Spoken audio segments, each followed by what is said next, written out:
toute la semaine, nous sommes dans les cuisines de Cédric Bonjour au Val d'Ajol à la résidence.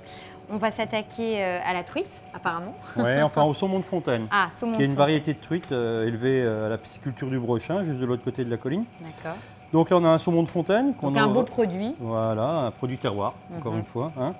On a un beau saumon de fontaine qu'on aura fileté. Ensuite, on l'aura désarrêté. D'accord. Et après, on l'aura fait saumurer dans un mélange 70% de sel gris et 30% de sucre.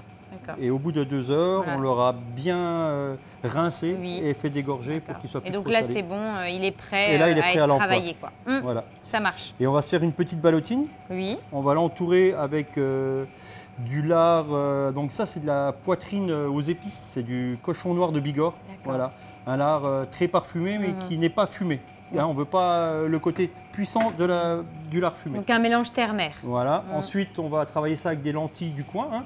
Des lentilles de la ferme Maglev, lentilles des Vosges. Et puis donc là, elles sont brutes, hein, là, elles sont brutes, là, elles sont cuites. Ouais, voilà, des poireaux froides, une petite garniture aromatique. Tout simple. Le sel à 5 minutes de la fin, et puis voilà. Et puis là, on a des lentilles beluga, c'est des lentilles de Lorraine aussi. Beluga, c'est une autre variété de lentilles pour la décoration. Ça marche. On commence par quoi? On aura aussi un petit peu de réfort pour en amener condiment. Un petit shoot de puissance. Et puis des petits pickles d'oignons rouges pour amener un peu de puissance aussi. Bah, ça me paraît on va commencer par enlever la peau. Eh ben, je te laisse faire. Bon, si on n'a pas ce type de produit, l'idée c'est de partir sur un poisson Alors, si on n'a pas saumonné. On peut très bien le faire avec du saumon ou avec de la truite. Hein. Là, j'aime bien parce que saumon, ça a une couleur déjà. Oui. D'accord. Et ça a un goût aussi un peu particulier par rapport à la truite. Donc, pour monter notre petite ballotine, on va faire en fait des lanières de la même taille qu'on va mettre les unes sur les autres. Parce que ce que je veux, c'est une ballotine légèrement carrée. Je ne veux pas une ballotine ronde. Voilà. Alors des fois dans la cuisine, il y a des contradictions, comme les cercles rectangles. En pâtisserie, des fois, passe-moi le cercle rectangle. Et un cercle, c'est rond. Quand tu trouves, comment tu les trouves ces produits-là? À chaque fois, par exemple, la pisciculture, comment ça se passe? Tu vas voir, c'est du bouche à oreille, on te dit, ah, ça c'est un produit de qualité, tu devrais aller tester. Alors, la pisciculture du Brochin, je travaille avec depuis 15 ans. Ah oui. Donc je connais Monsieur Parrain très bien. Et ce que je fais, à chaque changement de carte, je lui dis, voilà, je vais changer ma carte, qu'est-ce qu'on a pour cette carte à venir? Parce que selon les années et selon la période, il ne va pas avoir les mêmes poissons. Il va y avoir par exemple des saumons de fontaine d'une telle grosseur. 3 mois après, il n'y en aura plus. Et ce sera des petits, donc ça n'ira pas pour la même recette. D'accord? Donc en fonction de ce qu'il a, en fonction de ce qu'il propose, voilà, je fais ma carte. Donc là, tu as tout simplement mis des très fines tranches de lard que tu as étalé tout du long pour pouvoir la façonner. Je les ai chevauchées légèrement l'une sur l'autre. Et ensuite, avec mon poisson, je vais venir travailler. Voilà. Et ça, tu vas le passer à la poêle après? Oui, voilà, ce que je veux faire, c'est faire raidir mon lard pour pas qu'il reste comme ça gras, qu'il perde un petit peu de son gras et qu'il développe un petit peu son arôme. Puis ce qui est bien, c'est qu'il va développer son arôme, mais il va surtout aussi nourrir le poisson. Voilà, et amener une petite note de grillé. Alors de même que là, on aura peut-être un petit peu trop de lard, d'accord? Donc tu enlèves ton film. Je veux pas qu'il y ait 3 fois le tour du... Il ne faut pas que ça soit non plus lardé. Voilà. Donc, voilà. Et là, c'est bon. Et là, tu t'arrêtes là et tu vas couper. Voilà. Donc là, ta première ballotine, elle est prête. Donc, tu vas les présenter comment dans ton assiette, tu sais déjà? Oui, j'ai déjà une petite idée. Donc en fait, je vais le remettre dans un film pour le reformer comme il faut. Oui, tu veux vraiment qu'il soit façonné. Voilà, je veux que ce soit un beau... je veux que ce soit comme des cubes, d'accord? Ça, après, tu le remets au frais, ça a besoin de on va le mettre un peu au frais, le temps qu'on fasse notre crème de lentilles. Puis après, on le sortira et on le cuira. Là, on réserve ça et puis on s'occupe de notre crème de lentilles. Allez, on met ça au frais. Donc, dans notre beurre clarifié, on va mettre nos oignons.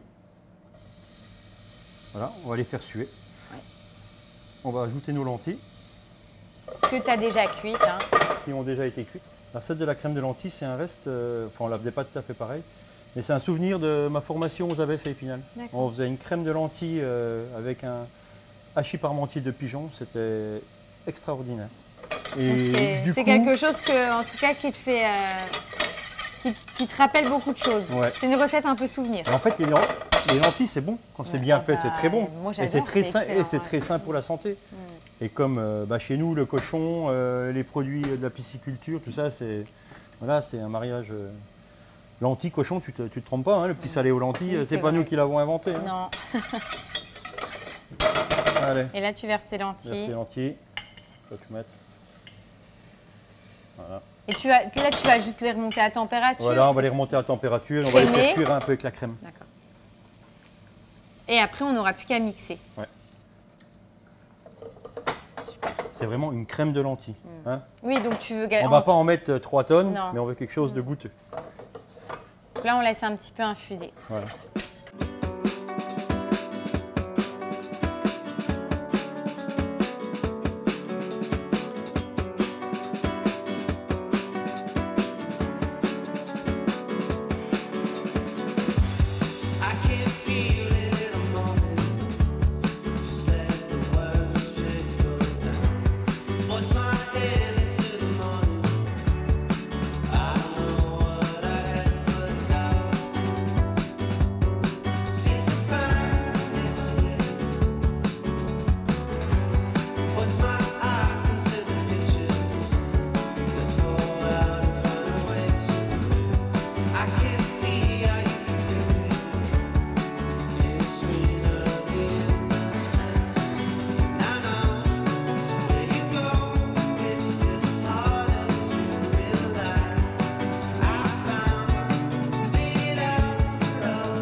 C'est trop bon.